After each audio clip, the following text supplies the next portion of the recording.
Hey, what's up you guys? Today I'm starting a new reading vlog of reading a booktuber's favourite books. I'll be reading 3 books in this video by Mooni Reads, aka Monica. If you don't know Monica, she reads a lot of sci-fi mostly, then also a lot of classics and just a bunch of stuff. She is so funny and so personable, and she always has like the strongest opinions, and that's what I love about her. Like, she has like such strong opinions on everything and is not afraid to give them, and her videos just always so fun and so like well thought out. And she just like is great at speaking her mind basically, and I just really love her. So if you have not checked out her channel, I will leave it linked below. Definitely go check it out. She's currently not making videos, but I think she tweeted that she's going to be making a comeback, so definitely go and subscribe anyway, because I'm sure she will be back soon. And even if she isn't, she has so many like older videos that are definitely worth watching. So again, link in the description. The first book I'm going to be reading of this vlog I have actually already started, and that is Rebecca from Daphne du Maurier. This is because it's a library edition. But yeah, I am currently 50 pages into Rebecca and I am loving it. It's kind of gothic vibes, but like more modern gothic, if that makes sense. It's really interesting. It's basically about an unnamed protagonist who is on a holiday with a woman that she is like a paid companion for, and there she meets a rich older man and they eventually get married, and when they go back to his house she's unable to escape from the shadow of his ex-wife Rebecca. So it is really great so far. Currently her protagonist and the man have only just like started to meet and started to hang out, but I am loving it. I really think it's interesting that the main protagonist doesn't have a name. Like, you never find her name, you don't know her age. The man asks her like questions about her childhood and stuff, and she talks about giving him the answers but doesn't give us the answers. And I think it really just builds up into this whole thing about her living in Rebecca's shadow. It really like highlights that even to us the reader, Rebecca is like the overall presence of the book, even above the actual narrator and protagonist. So I'm really enjoying it so far and I am excited to continue. And yes, I know what you're thinking. Monica, your hair looks amazing. Why, thank you, darling. It definitely does. I embarrass myself on the internet for free. I'm not even monetized. Okay, so I'm around page 200 of Rebecca and I am actually loving it. It's so good. It's definitely like a 5-star already.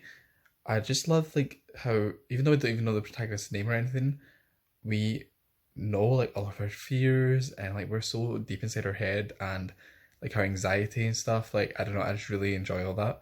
And Mrs. Danvers, the housekeeper, is literally like the spookiest person ever. Like, I literally just want to like push her down the stairs to like get rid of her, because she's freaking me out. She's giving me the heebie-jeebies. She's really creepy, and there's like something going on. And then also the house itself, which is called Manderley, I think it's Manderley, is like its own character basically. Like, it's such an interesting house and setting, and Daphne du Maurier has like a really poetic writing style at times when she's like describing like the grounds and the beach and stuff. And we found out a lot about like Rebecca's history as well. I don't know, I'm just like really enjoying it. It's really good. This book describes that feeling of everybody hates me, nobody likes me, nobody wants to be around me, better than any book that I have ever read. Ever. I have just finished Rebecca and I am obsessed. This was so good.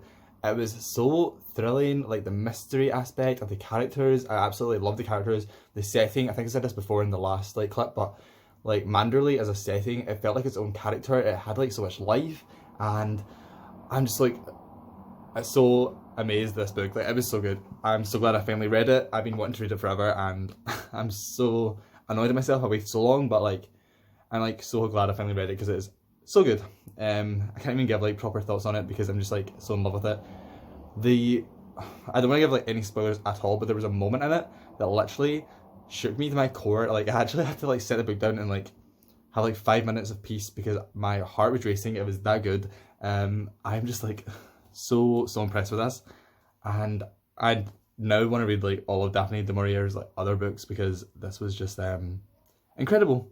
So definitely a 5 out of 5 stars and an amazing start to the vlog, and hopefully the other 2 books are just as good. I can't. This is 5 out of 5 stars. Stop. In fact, stop this video right now. If you haven't read this book, go read it. This book is freaking amazing. The next book that I'm reading for this vlog is Severance by Ling Ma, and I thought we'd film outside because it'd be like nice, but it's actually like so bright, so I don't even know, I feel like my face is very red, but anyway, that's not the point of this video. Severance by Ling Ma is like a kind of pandemic, apocalyptic, dystopian type book. It's an adult book though, it's sci-fi, and I'm going to actually let Monica tell you all about it, but what's intriguing me is on the front cover it says a fresh take on both office politics and what the apocalypse might bring, and then the best work of fiction I've read yet about the millennial condition. So seems like there's going to be some interesting and unique themes in this book about pandemics and apocalypse, etc, etc, but yeah, I'm just going to let Monica tell you all about it. The thing about this pandemic, I want to make this very clear, it's not about coronavirus. This pandemic is kind of like zombie-esque. I think, well, I know that the idea of this pandemic is that it makes you stop caring. Like if you get sick from it, you just continue to do menial tasks over and over and over and over again without stopping. Like you just don't think about it. You just do what you're supposed to do and then just forget everything else around you. You know, kind of like scrolling through TikTok. And did I just call myself out? I did. But anyway. Okay, it is like 2 AM, so I'm going to talk quiet, but I am halfway through Severance right now, and it's okay. There's a lot of like stuff in the past, like pre-pandemic, which, to be honest, some of it's just so boring, and the kind of point of it is like that the people that have the disease slash fungal infection pandemic thing basically have turned into zombies where they just repeat the menial tasks of their life. So the flashbacks are basically just showing like how repetitive and menial the main character's life is and the life of everyone around her. Like they're all just doing like these office jobs and going to their work and coming back and etc, etc. So like I get it and it makes sense, but I'm kind of bored of those parts. Like there was a whole scene or like a whole chapter where she was like touring like a factory that just made like boxes and paper and stuff, and it was the most boring thing I've ever read. Actually skipped most of it, but yeah, it's okay. I'm liking the present day stuff, like with the actual pandemic, like them gathering resources and stuff, like that's interesting, but like the past stuff, I like when it's her relationships with people, but a lot of it like is just kind of boring, and it's supposed to be boring because it's like showing like how boring her life was, but I don't know, it just doesn't make for like very exciting reading. I do quite like the ethereal voice. The narrator was kind of snarky. She had like a little bit of like a sarcastic tone to her. I like that. Oh, also it has that thing I don't like where there's no speech marks. The conversations and like the speech just runs in with the rest of the sentences, which I don't like, but okay, I'm like used to it because I'm like 140 pages in. So yeah, overall this is like a 3-star right now. This book, again, it's a gentler story, but it does have some like gory elements to it. I just finished Severance. Overall, I did enjoy it, but I do have like some mixed thoughts. I feel like it is more of a contemporary than a sci-fi just because of how much backstory and stuff there was in it. And once we got into the pandemic type stuff, I did definitely enjoy it. Like watching New York slowly descend into basically emptiness was interesting, and the main character, I really actually did like her, how she handled things and her thought processes and everything. Like she was smart, and I actually did really enjoy her. So like overall, I did enjoy it. I think I would give it 4 stars. It just wasn't exactly what I was expecting, and I think that's my issue. Like I was expecting a sci-fi. I would not call this a sci-fi, even though, I mean, it deals with a pandemic, but I don't know. I don't think there's any like sci-fi elements to this. I don't even know if it actually is classified as that or if I just thought it was. But yeah, I have mixed feelings. Overall though, I did enjoy it. I think I said in the last clip I'd probably give it 3 stars. I probably will give it 4 stars, I think. But I think if you're going to read it, just know that it's not a sci-fi for a start, and there's a lot of backstory, and a lot of that backstory is kind of boring. But once like stuff gets happening, it's good. And yeah, I don't know. I have like mixed thoughts. I like like to say that this is Dawn of the Dead meets Station 11. Yeah, it's really good. The third and final book that I'm reading for this vlog is Do You Dream of Terra 2 by Temi O. And I have a confession to make. I'm actually almost finished it. I have been reading like really late at night. I've been out during the day, so I haven't had the chance to film clips. So I apologise, but it's really good. I'm really enjoying it. It's about a group of young astronauts, I think they're like 17 to 19, who are chosen. They're like super smart like students, like they had to go through this like rigorous, like highly competitive school, and then finally those 6 were chosen to go to Terra 2, which is 23 years away, and it is another planet that is just as habitable as Earth apparently, and they will be the first people to go there and start a new colony and, you know, get the planet ready for people from Earth to start going over. And it is really good. The writing is like really cinematic. I don't know if it's just because it's like such a space story, but it really reminds me of like obviously Alien and stuff, and I feel like I can visualize everything so well. I'm really enjoying that. The characters as well are all so flawed. They are all like big personalities. They all have their issues. I like most of them. There's one, I don't want to say like who or anything, but there's one who I just genuinely think is not a nice person. But the rest of them are like really well-rounded and like humanly flawed and stuff like that. So I really enjoy that. And my only issue is there's so many, not so many, there's like 3 or 4 like grammatical or like, well, not spelling, just grammatical errors that he finding, and I'm like, they should have been fixed. Like Wales, like the country, was with a capital, no, with a lowercase w. There's been like some speech marks missing and stuff. I don't know, a couple other things. I'm like, these should have been noticed. But anyway, other than that, which are just like human errors, I'm really enjoying it. There is so much tension, and I was thinking that, because on the back it says like, oh, something will go wrong, and I was thinking it was going to be something more like aliens attack or something like that, but it's more like just human issues that are going wrong. But that actually makes it more interesting, I think, and my hands started to shake a lot, so I'm going to end this clip now. But yeah, I'll update you when I finish, which will probably be tonight. So, Do You Dream of Terra 2 by Temi O. Jesus! I love this book. It's so good. I've just finished Do You Dream of Terra 2 by Temi O, and I absolutely love this book.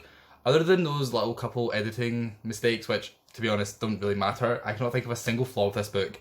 I love the characters, the storyline, the setting, the spaceship in space setting. It was just like such a kind of classic, like, feeling. I don't know, it just reminded me, like I said in a previous clip, about like Alien and those type of movies, and I really love those. And this kind of gave me the same vibe, except there's no aliens in this. It's more like, it's very grounded in reality, and I actually really enjoyed a lot of the science stuff in this because it was never like overwhelming. It just like talked about space and like the realities of like space and spacecrafts and stuff like that, and such an interesting way, which I do really enjoy sci-fi. But sometimes with the actual like science stuff, especially if it's like fictionalized science, I'm like, okay, get through it. But I really enjoyed like all of this, to be honest. I think Temi O is an amazing writer. The ending was like so perfectly emotional. Like it wasn't like emotionally manipulative. Like everything made sense, and I don't know, I just really love this and I would highly recommend it. I wouldn't say it's like a new favourite, but it's definitely a 5-star, and like I said, there's no like faults with it, and I just thought it was really great. So if you're into sci-fi, or even if you're not, this is like a great beginner's sci-fi book, I think, because like I said, there isn't like confusing science and stuff, and it's that classic spaceship like feeling. I don't know, I just really enjoyed it, and I highly would recommend this. Love it. Appreciate it. Read it. So just to do a quick little recap of this vlog, first of all, I read Rebecca by Daphne du Maurier, and that is one of my all-time favourite books now. I absolutely loved it. The characters and the setting and the story and everything about it, I'm just like obsessed still. Like I honestly do want to reread it. I've returned my library copy, so that's why I'm not holding a physical copy, but I'm definitely going to be buying a physical copy because I just know for a fact that I'm going to read it. I think it is my second favourite book of 2021 so far, just behind The Bell Jar, to be honest. So that is a very good sign. I absolutely am obsessed with it, and I actually have just started Jamaica Inn by Daphne du Maurier. I got it from the library as well. It's over there, I would get it, but it's over there. And I've only read the first chapter, but I'm so excited to just dive into all of her other books because I loved it so much. Then we read Severance by Ling Ma, and I enjoyed this. It was a bit of a slow start and it wasn't really what I was expecting, but I would still recommend it. I would just say go into it knowing that honestly feels like more of a contemporary than a sci-fi, but the actual pandemic stuff is all really interesting. A lot of the backstory is interesting, just like dragged a little bit a few times, but it all like leads to a purpose and a point, and the main character was like snarky and a little bit sarcastic, and I just really enjoyed it. And it also talks about, you know, being a Chinese immigrant and stuff like that, and I did really enjoy it in the end. It just took me a little minute to kind of get used to it. And then Do You Dream of Terra 2? Obviously just spoke about it, but I absolutely adored this. 5 stars. No flaws or faults, and I definitely need to check if Timmy O has more stories or more books, because I am super impressed by this. It's actually a debut. Don't know if I said that, it's a debut novel, so that's super cool, and yeah, highly recommend it. So overall, Monica has a great taste in books, and I would highly recommend going to her channel, hitting subscribe, going through her back catalogue of books, maybe she'll, or her back catalogue of videos, maybe she'll upload some new ones soon, fingers crossed, let's hope. And if you enjoyed this video, please leave a like, please subscribe, and let me know your comments and thoughts on all of these books down below. If you want to read any of them, let me know, and if you've read any of them before, let me know your thoughts. Keep things non-spoiler though, for the most part, but yeah, I hope you enjoyed, and I will see you in my next video.